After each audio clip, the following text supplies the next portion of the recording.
Okay, so are you maybe sitting there right now feeling, well, stuck? Hmm. You know you have the time, like maybe a free hour, maybe the whole evening, but you just lack the energy or the focus maybe, or just that clear direction to actually use it. Yeah, it's that weird limbo state.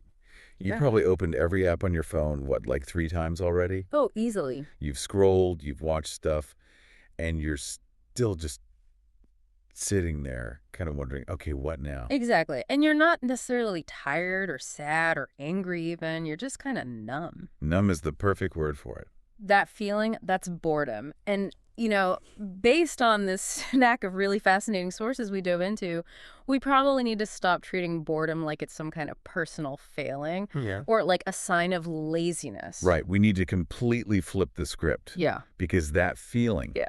it's actually a signal, a pretty powerful one, actually. Your mind telling you loud and clear, hey, something here isn't quite right. It's time for a change, like a meaningful one. So, our mission today is really to unpack that signal, try and understand what it's really asking for. Because the core idea, the thesis that just jumped right out at us was this: boredom is often, well, radically misunderstood. Hmm. It's not about needing more noise, more distraction. It's about needing more meaning. Exactly. So we're going to decode why the brain hits this frustrating wall. And then, crucially, we'll give you 5 powerful, practical shifts, things you can actually do, like right away, Okay. to re-engage your focus, get that energy back, and maybe turn that numb feeling into, well, an actual opportunity, maybe for some real growth. Okay, let's get into it then. We have to start by just validating that feeling, right? That sense of being stuck. Because the sources, they're really clear. Boredom is natural. Totally natural. It's a human emotion. Right. And even the most, successful, driven people, they go through phases where life just feels a bit dull or repetitive. And knowing that, I think, helps remove some of the guilt. You shouldn't feel ashamed about being bored, thinking, oh, I should be productive right now. Yeah, that should. Yeah. The analysis really shows that the true definition of boredom is disconnection. Disconnection. Disconnection from excitement, maybe from purpose, or even just from growth. You're not moving towards something meaningful. Okay, that makes so much sense. It explains why our usual quick fixes, Yeah. they just don't work long term, you know? Right. The endless scrolling, the random videos just to fill the silence, Right. To give you that tiny, tiny little hit of dopamine, maybe for 30 seconds. if that. Yeah, and then the boredom's right back. Because those things, they lack any real lasting connection to, well, to purpose, to meaning. They're empty calories for the brain. Perfectly put. Yeah. So what's fascinating here is that boredom is much deeper than just like having nothing to do. Yeah. The sources actually pinpoint 4 core drivers. Huh. These things that lead to that persistent feeling of being stuck. Okay, let's break those down. What's the first one? The first one is pretty fundamental. It's a lack of challenge. Yeah. Your brain, I mean, it's literally wired for stimulation, Hmm. for progress. Hmm. So if life gets too easy or too predictable, Hmm. maybe you aren't actively learning or growing. Hmm. Your engagement just drops. The brain basically gets bored and says, okay, I'm checking out now. Pretty much. Yeah. Yeah. And that often goes hand in hand with the second driver, repetition and routine. Uh-huh. We all like comfort, but Exactly. But doing the same tasks, navigating the same, like 5 apps on your phone, eating the same lunch day after day after day, it causes this mental fatigue. Your brain starts craving something fresh, something new to actually pay attention to. it gets stale. Totally stale. Which brings us to the third cause, and this one I found really counterintuitive. Too much unstructured free time. Yeah, it sounds weird, right? It does. I mean, we spend all week dreaming of free time, so how does having more of it make us feel bored? Well, it's the difference between like freedom and just directionlessness. The sources point out that when your schedule isn't guided by some kind of purpose or goals, that time doesn't feel light and freeing. It feels heavy. Heavy. Yeah. Wow. Yeah. You're just kind of floating with no anchor, no direction. And that anxiety of choice, that lack of a gravitational pull, it's a perfect breeding ground for boredom. Wow, the anxiety of choice. I feel that. Okay. And the final one. This one feels maybe the most painful because it hits people who are already busy. Right. It's activity without meaning. Mm-hmm. You can be busy all day long. You Yeah. could be working a really stressful job or studying a complex topic and still feel utterly, profoundly bored How does that work? because the sources are clear. The problem isn't the amount of activity. It's the lack of excitement or genuine connection in what you're doing. That's what's missing. So you're going through the motions. Exactly. You're doing the required stuff, but there's no why, no meaning attached for you. Okay. Now let's connect this directly to you, the learner listening right now. Think about that boredom wall you might hit in your learning journey, whether it's mastering English or, any new skill. Oh yeah, that wall is real.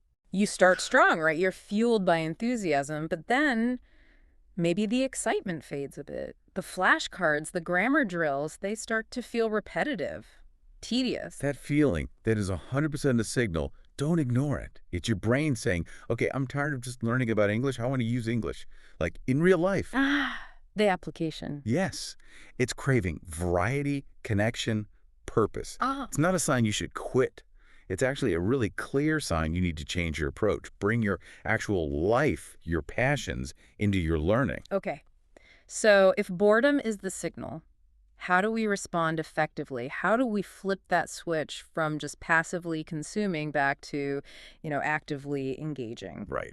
Let's dive into the 5 core strategies. These are things that can shift the brain pretty much immediately. Let's hear them. Okay, strategy 1. This is an instant momentum creator. Learn something new. I love this one. And the sources use this great term, embrace the power of the novice. Exactly. Yeah. Learning something new, anything new, it just lights up the brain, creates fresh neural pathways, genuine momentum. And the key thing is, it doesn't have to be useful Yeah. or serious. Right. Not another chore. No, Mm. it just has to be something you're actually curious about. It could be learning to cook one new dish, trying a really basic drawing tutorial on YouTube, Yeah. figuring out the first few chords of a song on a guitar, Anything. anything. The magic is giving yourself permission to be a beginner, to be awkward, to make mistakes. The sources say when you embrace that element of surprise, like, whoa, I didn't know I could do that, Yeah. that is the antidote to boredom. And this is perfect for you, the learner. Don't just study about English. Use English to learn something else you're interested in. Mm, Start journaling in English, maybe just one simple sentence a day. Or try translating the lyrics of your favorite song. Or, hey, change your video game language settings to English. yeah. Make it feel like play, like an Yeah. active quest, not just homework. Totally. Okay, strategy 2. Strategy number 2 is maybe the fastest way to change how you feel internally. Motion creates emotion. That phrase really stuck with me. Motion creates emotion. It's a game changer, isn't it? Mm. The way you physically move directly impacts how you feel emotionally. If you're sitting still, slumped over, low energy, you feel heavy and sluggish, the boredom becomes physical too. So the fix is... Simplest fix. If you feel unmotivated, stuck, bored, just move your body. Any kind of movement, even just for, say, 10 minutes. It literally changes your brain chemistry. It releases those feel-good neurotransmitters, dopamine, serotonin, Right. the stuff that makes you feel better. And we're not talking about, like, running a marathon here. Definitely not. We're talking about taking a quick walk around the block, doing some simple stretches while you watch TV, Sure. or just, dancing terribly to one song in your kitchen. I can manage that. Right. The goal is a mental shift, not becoming a fitness model. And here's why this is especially relevant for learning, for knowledge acquisition. The sources highlight that physical activity actually improves blood flow to the brain, which enhances memory and cognitive function. So you could combine them. Absolutely. Listen to this deep dive while you're walking. Practice your vocabulary out loud while you're stretching. You're boosting your mood and boosting retention at the same time. Double win. Smart. Okay, moving on to strategy number 3. This one really hits at the heart of that scrolling trap we talked about. Yeah. It's create, don't consume. Explain that. Well, when we're bored, our default is usually passive consumption. Yeah. Scrolling social media, watching random videos. Yeah. Guilty. We all do it. But because it's passive, It never truly satisfies the brain's deeper need for meaning or accomplishment. So the cure is creation. The creative cure, moving from passive input to active output. Creating something, literally anything, gives you a genuine sense of pride, of control, that just watching stuff can never match. But creating sounds intimidating, like you need to be an artist. Not at all. And the sources really stress this.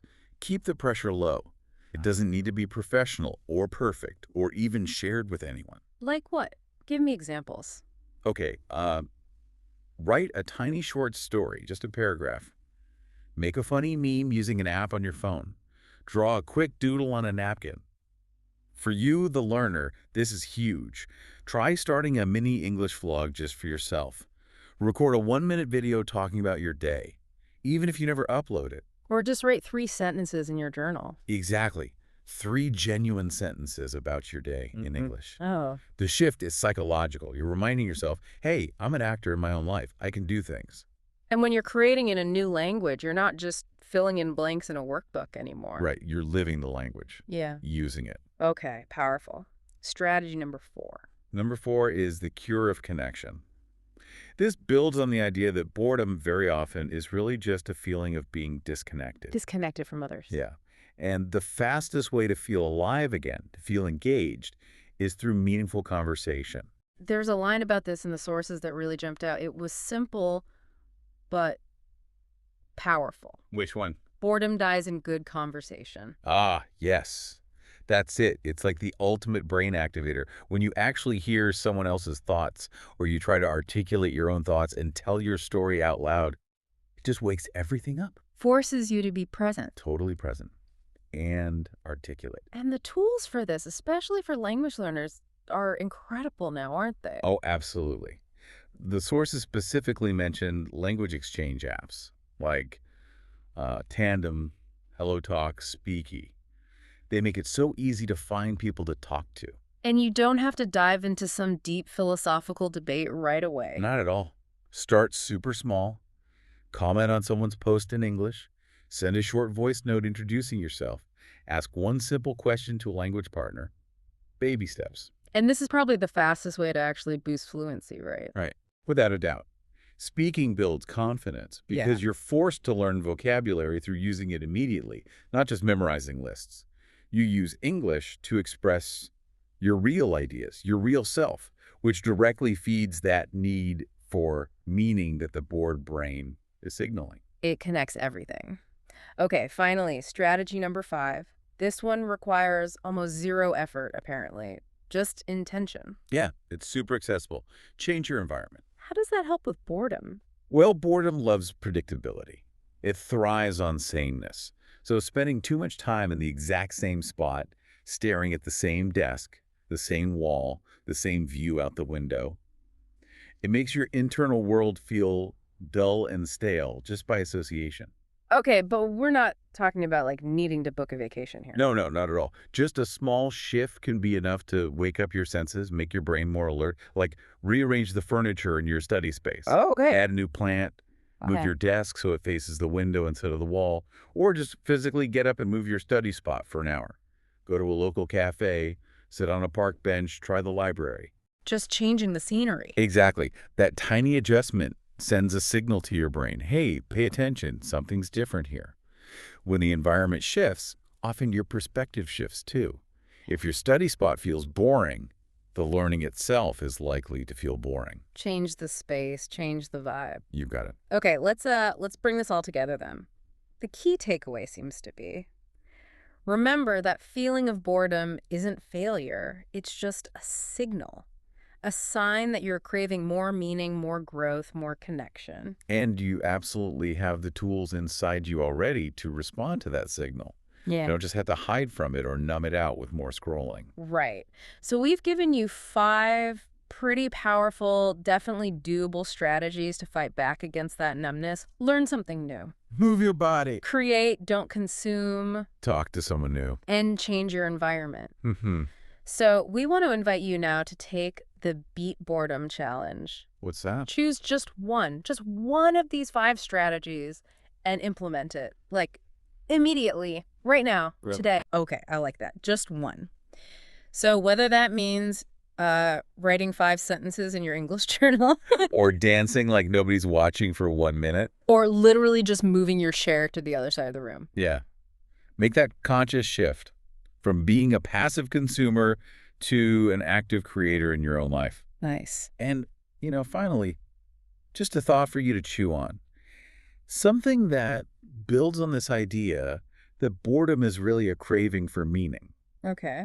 If boredom is the brain demanding stimulation, demanding meaning, what happens if you proactively schedule what we might call meaningful inconvenience? Meaningful inconvenience. Yeah, like the small, maybe slightly awkward creative challenges. Sure. What if you put those into your daily life before the dullness even has a chance to set in? Huh. So like treating discomfort or these small growth challenges Yeah. as a scheduled task, something non-negotiable. Exactly. Could that completely preempt boredom? Could it ensure that you always have that little spark ready to ignite when you need it? Turning the signal into a blueprint almost.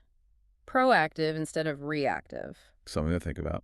Definitely. Stay curious, stay creative, and keep finding that meaning in the moment. We'll catch you on the next deep dive.